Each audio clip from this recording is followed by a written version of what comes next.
Hi friends, welcome to my channel. Today lunch என்ன பண்ணலான்னு யோசிச்சுட்டே இருந்தேன். மழை வேறு பெஞ்சுட்டே இருக்கா, அதனால் ஒரு மிளகு ரசம் வச்சு வெண்டைக்காய் பொரியல் பண்ணலான்னு ரெடி பண்ணியிருக்கிறேன்.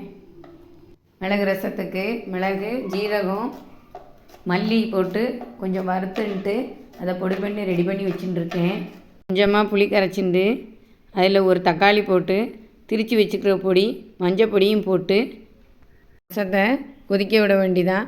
ஃபைனலாக அதில் பருப்பு ஜலம் கொஞ்சம் விட்டு உப்பு போட்டோன்னா ரசம் ரெடி.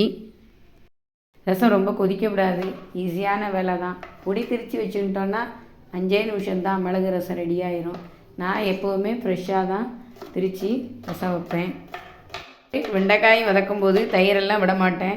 கூட கொஞ்சம் எண்ணெயை விட்டு நல்லா வதக்கினோன்னா இந்த பிசு பிசு இல்லாமல் வெண்டைக்காய் ரொம்ப நல்லாயிருக்கும். ரசம் ரெடியாக எடுத்து லாஸ்ட்டாக நெய்யில் கடுகு, ஜீரகம், பெருங்காயம், கொத்தமல்லி, கருவேப்பிலை தாளித்தோன்னா சூப்பரான ரசம் ரெடி. வெண்டைக்காய் கறி ரெடியாக எடுத்து சாதம், வெண்டைக்காய் பொரியல், ரசம் வச்சாச்சு.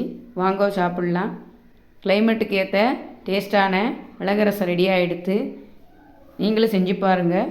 இந்த வீடியோ உங்களுக்கு பிடிச்சிருந்தா லைக் பண்ணுங்கள், ஷேர் பண்ணுங்கள், சப்ஸ்கிரைப் பண்ணுங்கள். ஓகே, பாய்.